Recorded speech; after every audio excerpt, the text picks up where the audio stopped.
Alright, so I know it's been a minute since I put a video up. It's because I've had so much to occur in my life over the past 6 months or so. It's been very interesting just living life and enjoying it with my significant other. Both of us learning how to further build our lives and support one another, to understand the polarities of masculine and femininity, and the portions which I'm missing, she helps me to understand greatly, because I look from her like, what?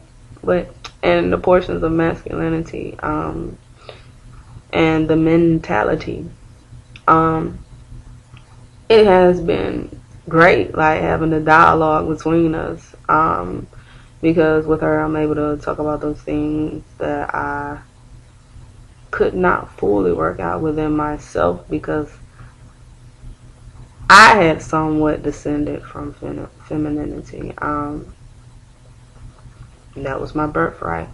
So, but just came on to talk about tomboys. The T, the other T, LBGTQ, and all the other acronyms we want to put in it.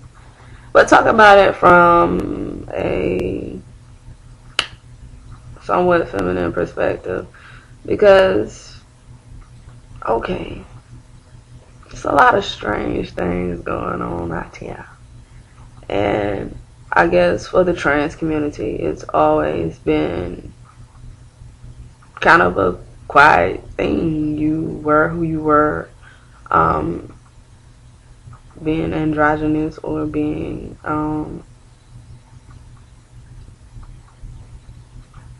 a masculine identified lesbian, you just were. And if somebody happened to figure it out, that was great. If they didn't, that was great. And you just lived life. There weren't many questions until you decided to get more impersonal and deep with specific people. Then you talk to them and you tell them, you know, hey, that's when you go into your intimacies. Into me, you see. But beyond that, it was, you know, it's a casual, everyday living thing. You know, go to work, come home, you know, do your life. And of course, with the videos and things, we have to realize we're living in a microwave age. And we're talking about evolution, and we're talking about standard deviation, just standard deviation. If we're all saying that, you know, before this whole female to male transgender movement within the lesbian, female, gay community came about, that, you know, back in the day, butches was this, and back in the day, studs were that, and back in the day, tomboys was this, and tomboys were that. Okay, well, you know what? Back in the day, everybody, you know, pretty much who identifies as a masculine, identified lesbian, stud, FTM, whatever, you deal with all of these particular labels. Pretty much, you're identified as a tomboy starting off. Therefore, a tomboy will always essentially be who you are. Just as you start off in this body, and in this body is how you're pretty much gonna leave. You can do some things in between, but it will still be what it is. Of course, there is such thing as metamorphosis and metaphysics, but the great deal of metaphysics occurs first within the mind. It's the mind mechanics, the inner workings of the heart, the soul, and the being that produce an external glow or external change or external cause and effect, similar to symbiosis. One thing causing the other thing, one thing feeding off of the other. So just the tomboy would be the standard, and in today's society, and as you see, if you follow the history via internet, via TV, radio, media, those are your outlets. If you follow those, you will see that the evolution of the person, those who we identify, even when we see boys cry, boys don't cry, and we see all of these other videos where preceding the testosterone era, the injected testosterone pill era, where you see people who are living their trans lives, minus the pharmaceutical age. They were just living their lives, and that was that. There was a sort of beauty and a mystique in the androgyny, and I think there's somewhat become an internal battle within the gay community to want to battle each other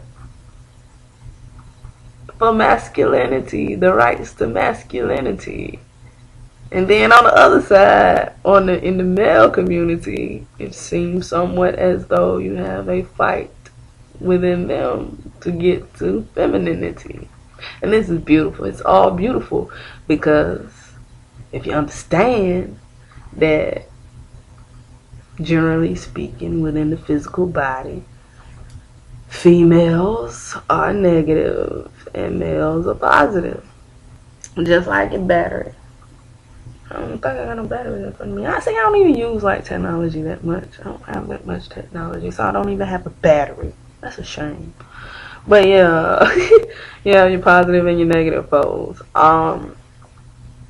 And the positive on that spectrum represents your male, and your negative on that also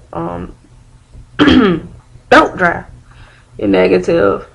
Have a shot of this water right quick. Your negative. There we go. Your negative represents femininity, and with that, if you look at where each community tends to go within the gay male community, they tend to want to tap into their feminine side.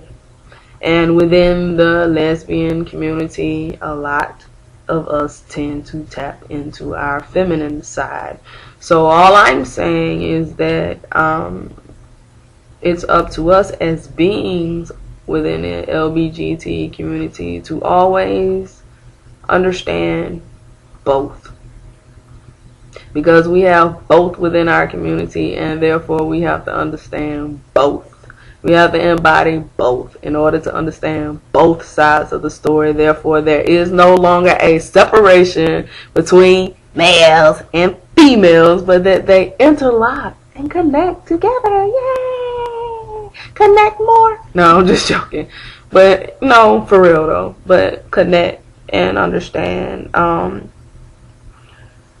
the intertwining in the DNA, understand the closeness of the bond between both communities, and to understand the deviation, the fall of woman, the closing up of her womb, the dropping down of her ovaries into a sac, which would normally be her pubis mons, her little labia, her lips on her vagina. Those are the ball sacks on a man. And understanding that the womb was closed up, and that is that perineal gland between the anus and the base of the penis, which on the inside, the uterus has shrunken to become a prostate. And that's what they want to get tapped into, their male G-spot. These are things that we have to understand.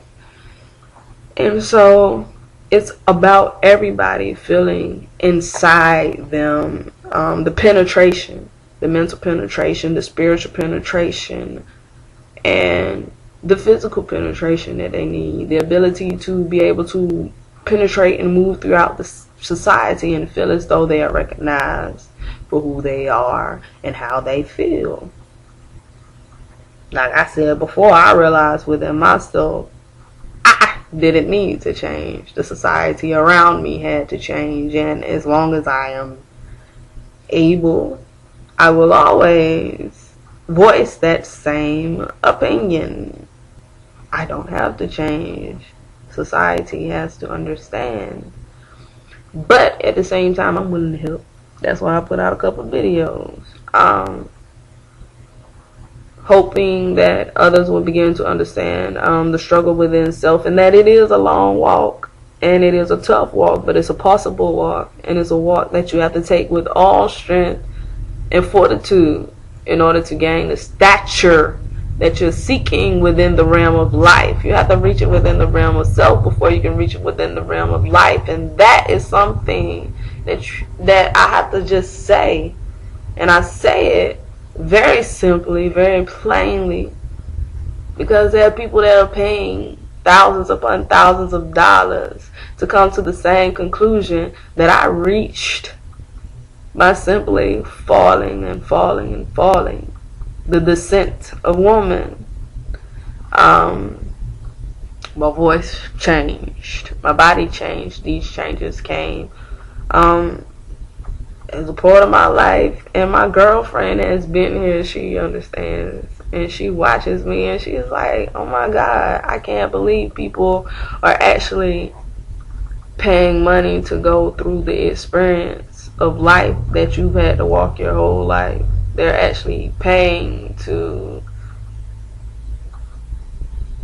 masculinize themselves in order to look more masculine within the community, and at the same time degrading us, telling us that it's okay for you to be feminine, but it's not okay for me to be feminine, but you're to accept me who I am now, even though I couldn't accept myself before. And I still want you all to accept me, regardless of how wrong or right I am. I'm always to be accepted. But it's one of those things that you just have to be real with yourself. And what I mean by real is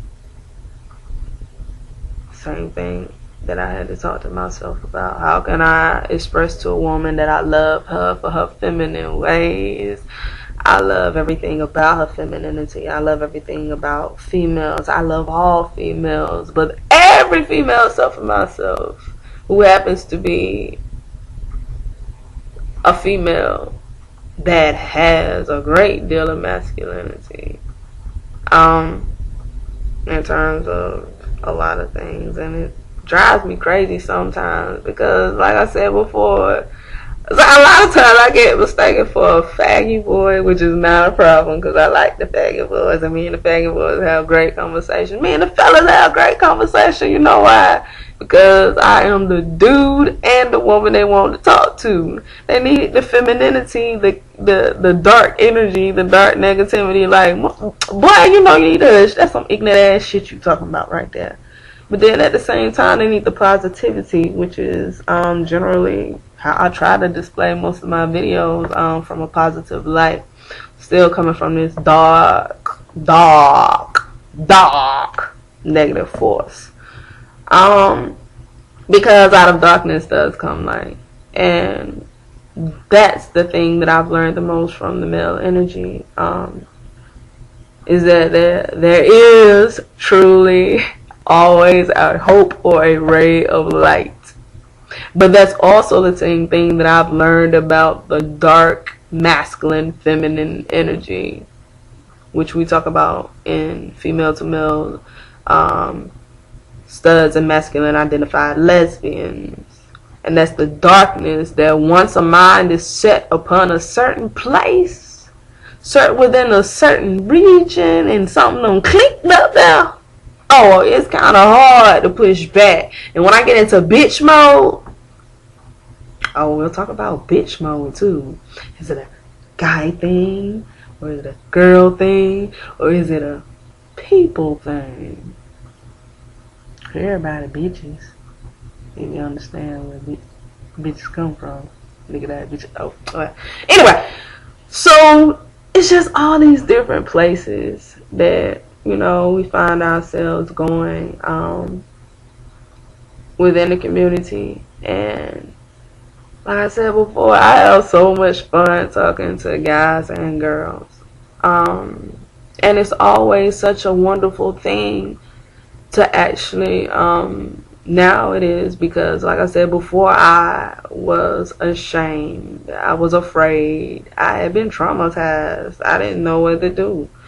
But now that I've learned how to cope, how to deal with myself, and how to deal with life, it's amazing. It's always wonderful to come in contact with people and to talk to them and to be in their presence and to have them unwrap you, because I am a present and I came into their presence and they get to unwrap me.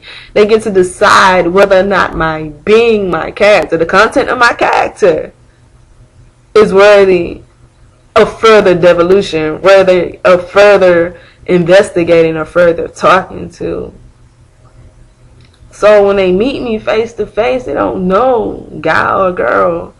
They just see me being me. So I guess that's the essence of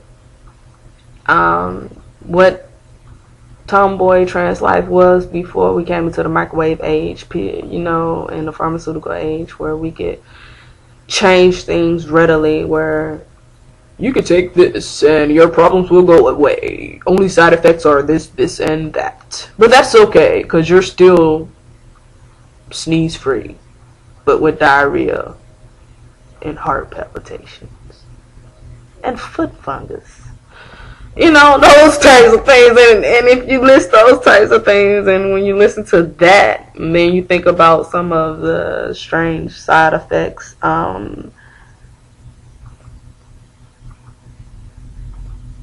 cockiness and masculinity has upon us. Sound the same. Kind of bitly. But I just, you know, like I said, I've always, anybody who's met me, talked to me in person for any length of time, know that I go back and forth between masculinity and femininity, because it's all in me. It's my dichotomy tangled in one body. The essence of me, we, she, us beings. So, yeah. I hope that was a little bit informative. I'll stick to writing my poetry.